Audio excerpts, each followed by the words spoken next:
Hi, my name is Sarah Depew, and I'm running for the Texas House of Representatives in District 67. And I'm here with Danielle Pellett, and I'm running for U.S. House of Representatives, District 32 in North Dallas.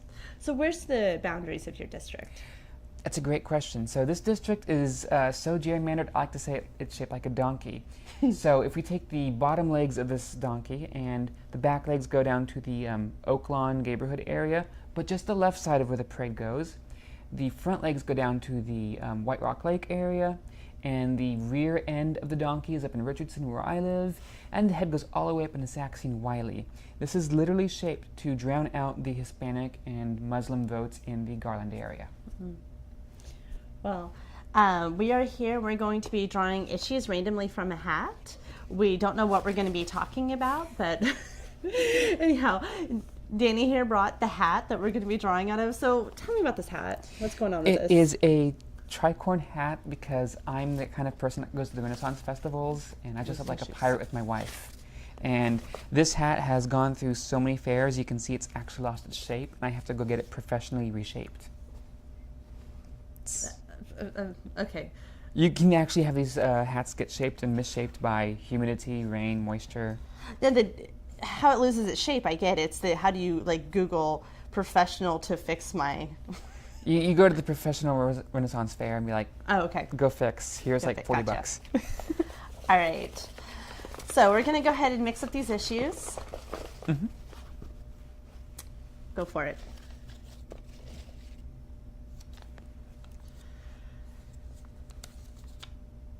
Infrastructure. Ooh. Ooh, okay. So there's obviously a lot that goes into infrastructure. There's lots of different types of infrastructure that we can talk about. Danny and I are running in different, campaigns here. She's running for U.S. Congress. I'm running for Texas House of Representatives.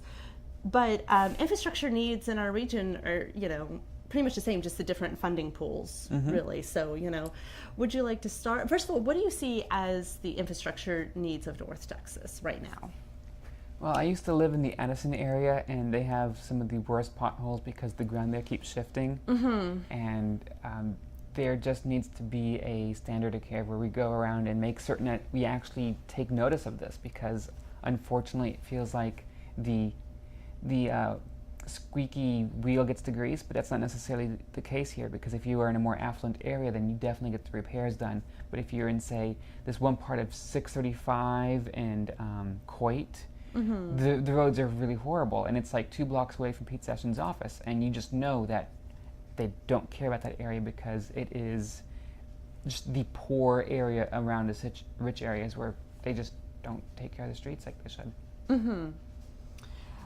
Well, so one of the things that's really been on my mind regarding infrastructure, sorry, dog coming in, has been, the population growth in Collin County. Oh, yes. Yes. So our Commissioner's Court has plans to build 4 additional highways through Collin County to meet up with the... 4? 4. Where? Well, they have different maps. One of them is going to be an outer loop around the county. Mm-hmm. One of them is going to be going through Wiley. Others I'll have to relook at the map to see. They don't have precise, this is where we're going to be laying the roads. They're still doing studies on that. They're still talking with the city councils to get a firmer idea of where these roads are going to be. And they're also still trying to assess whether or not the public is going to want to fund these roads, because they're concerned that they're not going to get the money in time from the federal government or from the state in order to, get these roads done in the time that they need, because they're anticipating that the population in Collin County is going to be, well over 2 million in the next 15 years. And so the roads we have now don't really accommodate the population that's already here, let alone the population that we can expect in the next 15 years. So, we need to start building roads now, because in 15 years we're going to have a real mess on our hands. So, they're looking at this, they've done studies on it, and to say, hey, where do we need to take some of the load off of the roads? And so they have an idea of where they should go, but the precise, they're still studying that. Okay, I'm sorry, guys. The dog is getting caught up in the microphone cables. Okay, pardon us. Okay. All right. Because when it comes to infrastructure, some of the biggest questions we come into is, how we're going to pay for it, who pays for it, and one of the funny things that you'll find out on the state level is there is Lois Kolkhorst. She's a Republican, and she's in the state house, and she's one of the most prolific anti-gay, anti-LGBT, anti-trans people out there. And she did this one thing that I can kind of respect her for. Mm-hmm. She actually audited and realized that there was this paid for by public funds for the highway, I want to say over in El Paso, and had been already completely paid off, and the company servicing it was getting tolls on it. But for some reason, the Texas state government was still funding it. And she was pointing this out, going, why are we paying for something that's already been paid off, and the company is also getting the toll pays for it? And I saw that, and I'm like, thank you for trying to be fiscally responsible and saying, why are we having tollways that are getting subsidized by taxpayer money? Yeah, absolutely. Well, but socially, she's a horrible person. So. Well, and one thing I'm glad to hear from the Collin County Commissioners Court is that they've heard from the public loud and clear that no toll roads, people are over it. They don't want them, they don't want any more, for any number of reasons. But as Danny mentioned, it is, the money goes to private companies who, even after the road has long been paid for, are still reaping all of our money. They're still collecting. And it's not like the fare goes down once it's been paid for or anything. Like, it's just profit. So, and the money usually doesn't even stay in Texas because a lot of those companies are actually overseas. So, where's the real economic benefit to Texas there? And again, we are still subsidizing as well, in addition to paying another company. That phrase, back in my day, things only cost a nickel?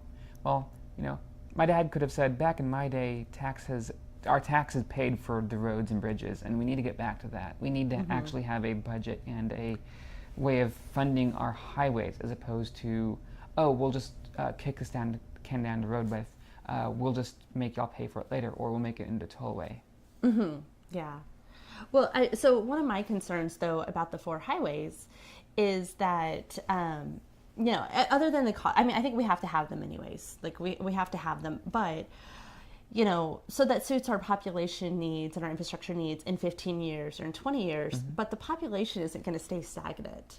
Like, once we have 2 million people, then the jump to 3.5 isn't so long. Like, we can anticipate our population continuing to expand and get more dense.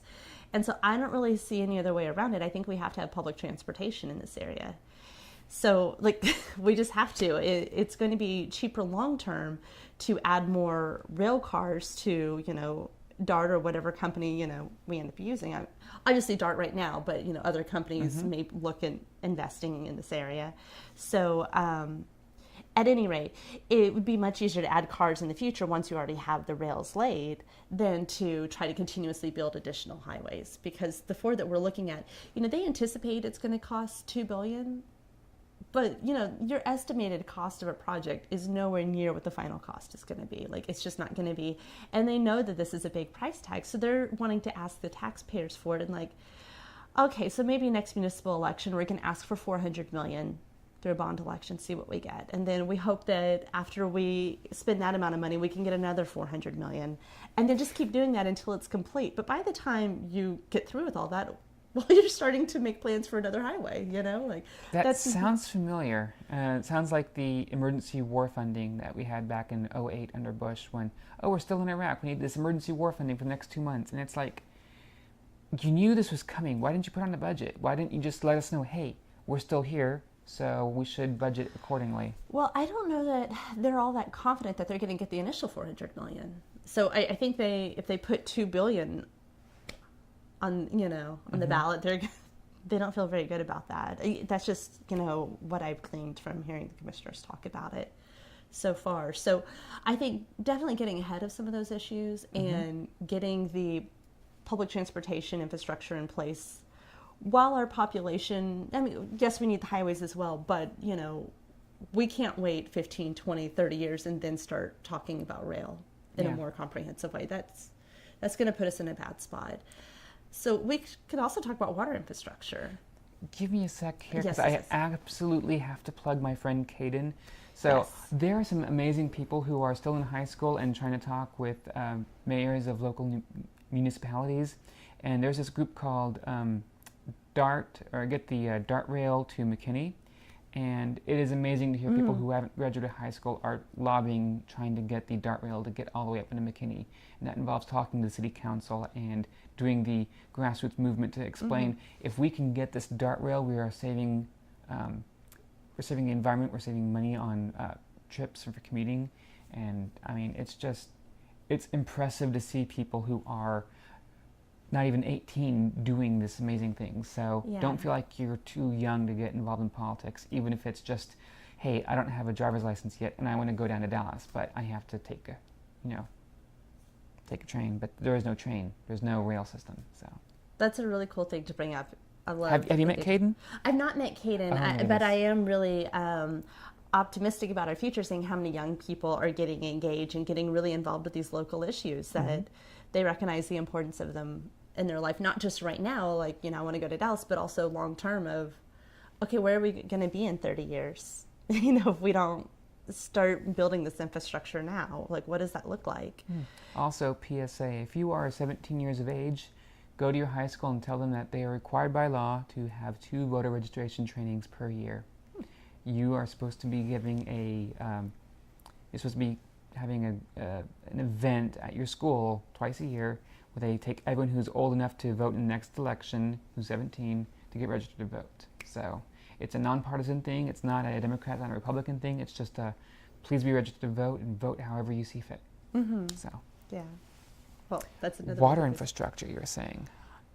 Yes, water infrastructure. So we're talking about our growing population, and so obviously our water needs are something we have to be very thoughtful about. So I know you and I have a mutual friend who has been educating us about water infrastructure and water storage and so forth. So is there anything that you would like to discuss having to do with what you see as the future of water storage or water infrastructure, what those needs even look like? Oh, let's see. When it comes to water infrastructure, I got my degree in forensic chemistry, and one of the things I'd take was microbiology. So learning how water treatment plants and how water treatment facilities worked was something we got to learn about, and it's kind of crazy when you find out that if you have floods or you have too much rain, that the water system gets overloaded and they cannot guarantee the water quality at that time. And you're just like, but it just rained too much, and now you can't make certain that the bacteria count is in a safe level. It's kind of it's kind of scary. But one of the things I can talk about is no, I can't. I was going to say the issue of how we use reservoirs. There we go. The issue with reservoirs. That's what I was thinking about too. And how water evaporates, and there's been studies that said that it'd be better to actually store water underground, except we also do fracking and we do drilling, and we essentially use chemicals in the injection sites that we don't necessarily regulate or record. So we are risking the Ogallala Aquifer. So the Ogallala Aquifer is a natural underground water reservoir that will cover Texas and like 6 other states to the north of us. And unfortunately, it's all connected, so we can't just say, this section's poison, but this side's fine. And the more we frack, the more we risk essentially poisoning this water source.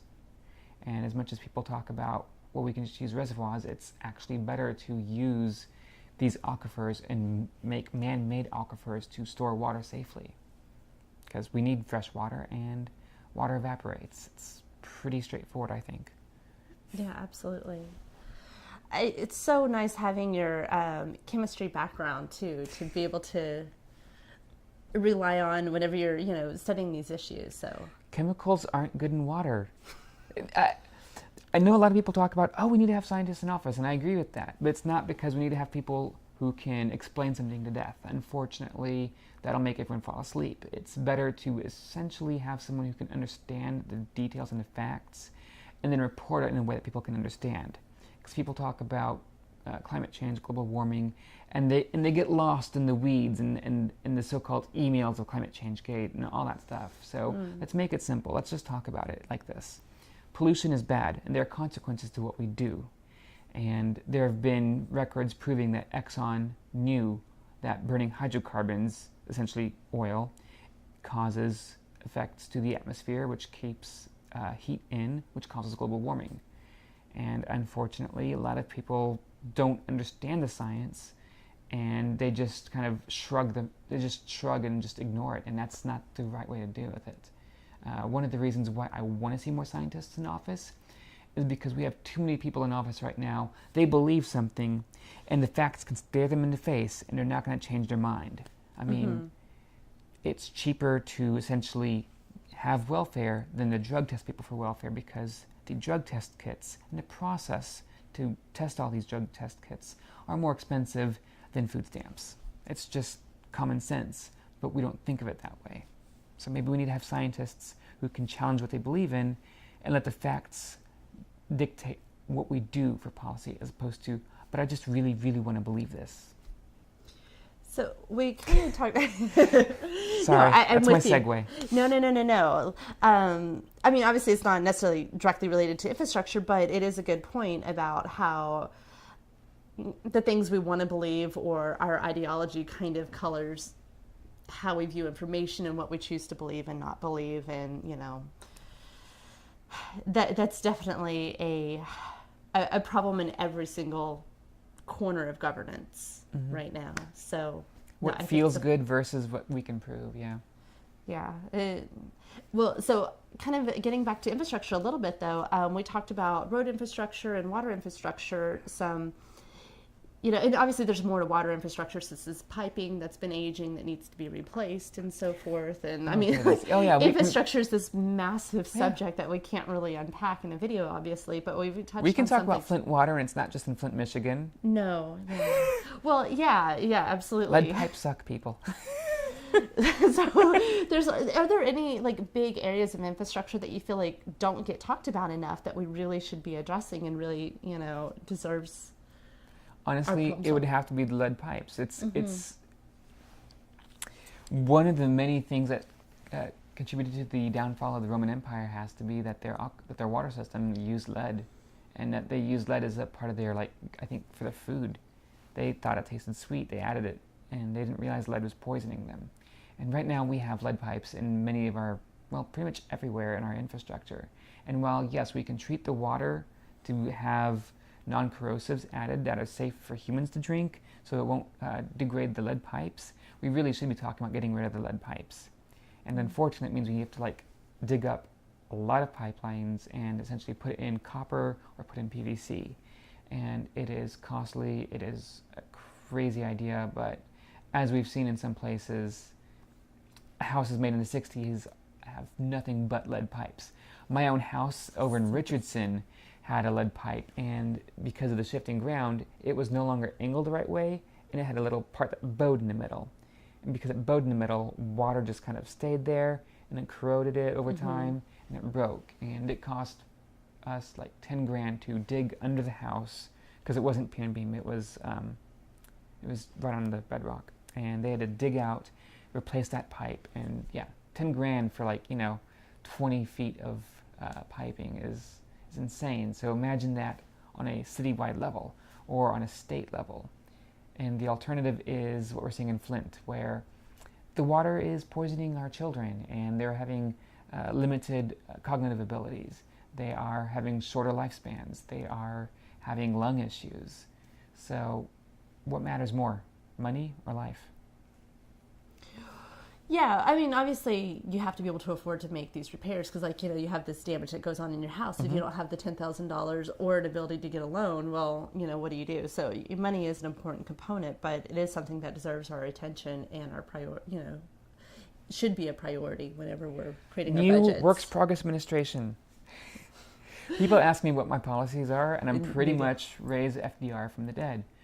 Nothing without to do with the internment camps. Internment camps. Without those. Can we just have a new Works Progress Administration? Yes. We're talking about how our infrastructure is bad. We're talking about how, we have a creeping up unemployment. Well, if we can put people to work and actually try to fix our roads and bridges, it could do so much to help our economy and to help get money back in the pockets of the middle and working class, because there is that income inequality gap. There is the issue of, how come the economy is going bad? How come no one's buying your stuff? because the people who do all the buying, not the 1%, but like the 99%, don't have enough money to go splurge a little bit to make the economy work. It's like the water cycle. You know the water cycle, right? Yes. How the water goes downhill, gets into the lake, and then it gets evaporated, condensates in a cloud, and it precipitates. It's a whole cycle there. Same thing with money. You know, if the money isn't flowing down or trickling down like we think it does to the middle class and working class, then that money isn't going to get back up there. And unfortunately, too many people in the 1%, those in the upper echelons, have money in illegal tax shelters, so they're sealing off that water and taking it out of the water system. And they're wondering why there's a drought. So we need to make certain that people who are locking away the wealth, and it's not in our economic system, that they bring it back and they put it back in here, because if it's not in the system, then it is actually causing a vacuum, it's causing a drought, and it's not allowing us to have a GDP that is going to compete with other countries.